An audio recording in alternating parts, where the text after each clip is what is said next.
Welcome back to another episode of Who Should You Choose, the video series where I go through the prior videos, questions, and comments, and help you with your HUT lineup decisions. We are on episode 10. For anyone watching this video series for the first time, remember that your questions need to be just, this or that. So should I use this player or this player? Don't just send me your full lineup. It ends up taking up too much of the episode, and I try to answer questions that I think that are going to help a majority of people. So even if you don't get your question answered, it's probably answered somewhere in the video. I try to make it somewhat relevant for the time of the video. As well, make sure you check me out on Twitch, twitch.tv/nosleeves12. I'm live at 2 p.m. Eastern time every single day, and if I don't get your question answered, you can come ask it in the Twitch chat. No problem at all. For my voice as well. I have gotten sick, so here we are. The show must go on. So we'll start at the bottom. Hey, Sleeves, just want to thank you for the awesome content, hard work. It's always appreciated. Thank you so much, guys. I really appreciate everyone. I'm having fun, and that's what matters the most. All right, Luke says, "Yo, Sleeves, hope all is well with the family." It is.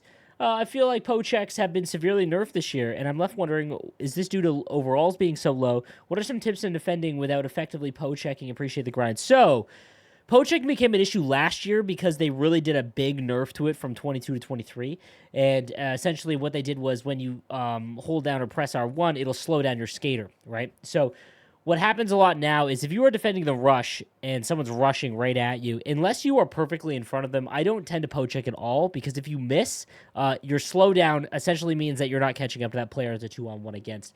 Where poach-checking, I think, becomes really apparent and really effective is when your opponent is on the offensive side of things. So when they're back in their own zone, maybe they're turning around, you force them to turn them around, something like that.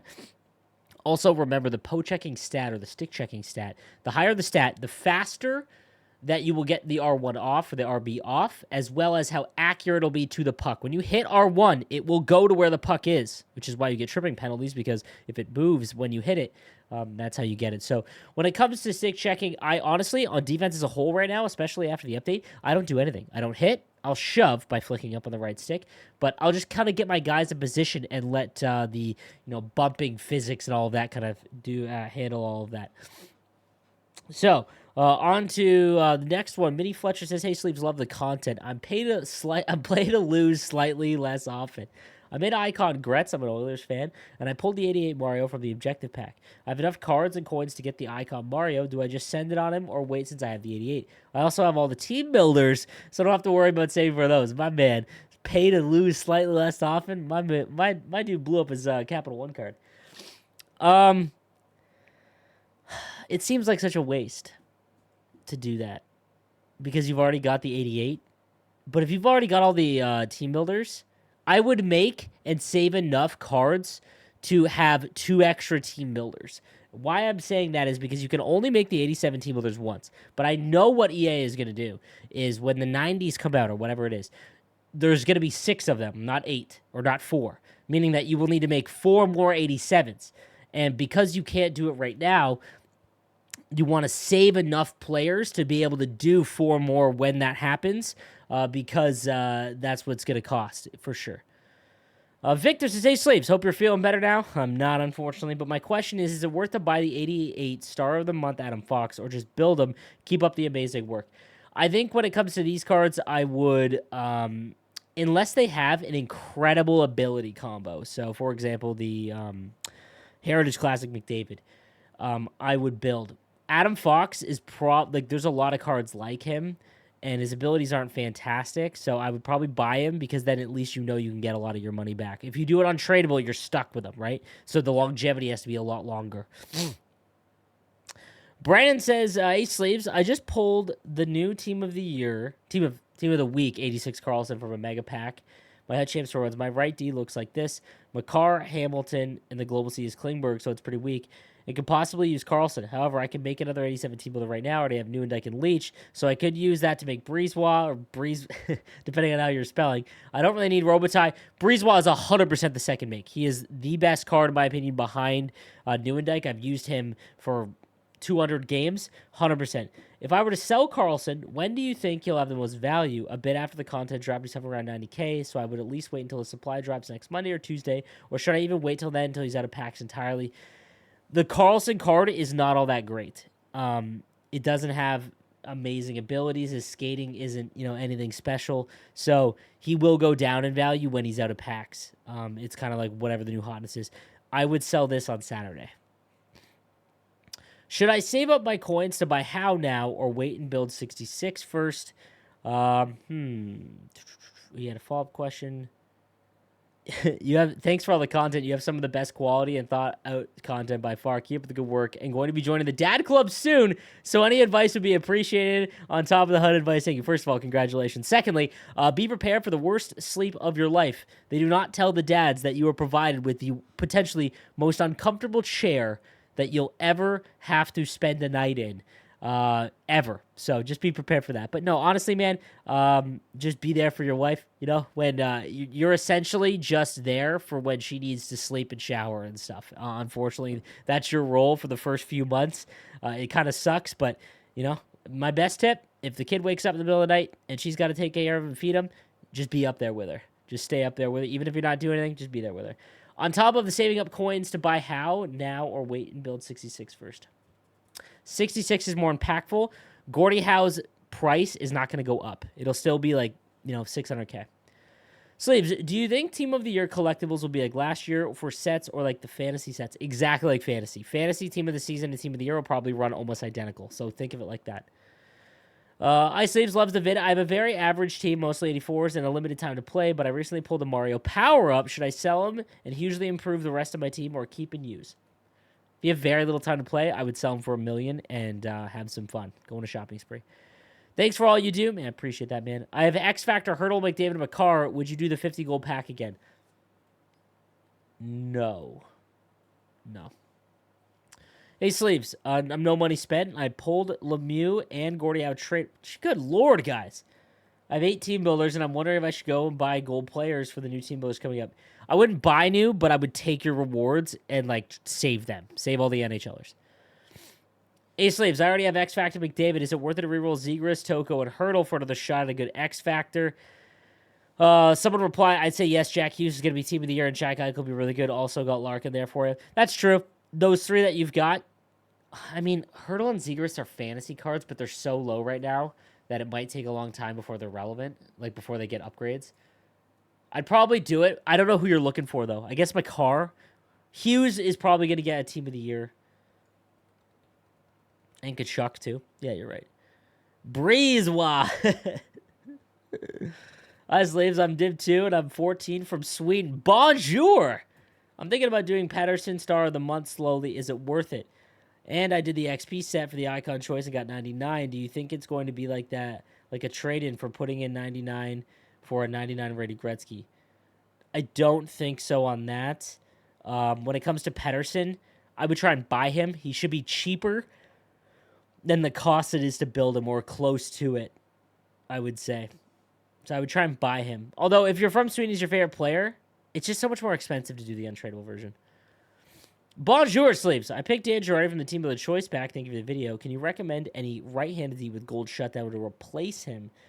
I just can't seem to take him out with such a good card. I have Team Builder Breezewall already. Keep up the good work, dude. Always the best. Yeah, appreciate that.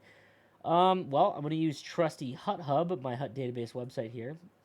And you're saying a right-handed defenseman. Okay. Let's see here. That has gold shutdown. Ooh, where are you? Gold shutdown. Brett Pesci's the only other one, I believe, that has gold shutdown right now. So if you're dead set on shutdown, it's probably that Brett Pesci card.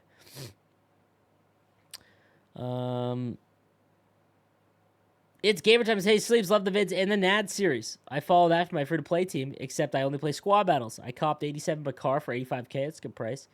And I have a good, well-rounded team. Just wanted to ask, is Jacob Markstrom got an MSP? Would you build it? It's now, I'm too far in. He's the GOAT. I'm not over-exaggerating, fellas. It is the best goaltender I have ever used in Hut from any stretch. Goaltending will never be important for you because your defense and how you play, defensively is what makes your goaltender good.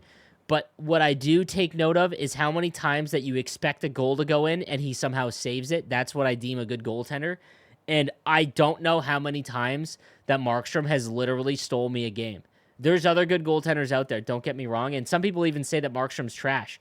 I don't know what it is. For me personally, I have never had a goaltender be that good for me. I'm using the Heritage one. The 85 just came out. I will always make the highest rated Markstrom for the rest of the year. Half of it is because of the memes, but the other half is that he's just been so good. Hey, Sleeves, keep up the great content. I was wondering when I should start saving for Team of the Year. I get Elite 1 in squad battles, Div 3 Ultimate, and about 10 champs a week. Do I have time to make 4 team builders if I'm starting to save? I hate this.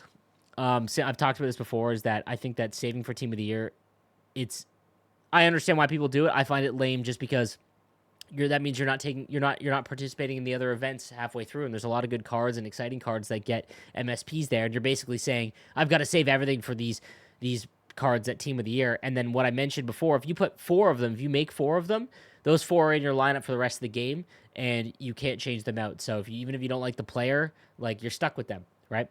However, yes, you would definitely be able to make 4, I think, if you started saving now. Basically, what I would do is just go and look at the cost of for the fantasy cards. It'll be roughly like that. That's almost what it'll be. So, yo, Sleeves, I just wanted to say that I learned how to spell Breezewall. One player at a time. We're going to make sure people know how to spell Patrice Breezewall. Oh, man. Hey, Sleeves, I'm a huge fan. Would you recommend getting X Factor Zegras or Fantasy? Also, keep up the great work. No, I don't think he's worth it. Unless you're a fan of Zegras or a Ducks fan. Hey, Sleeves, hope you feel better soon, man. Thanks, man. I still love how nobody can spell Breezewell properly.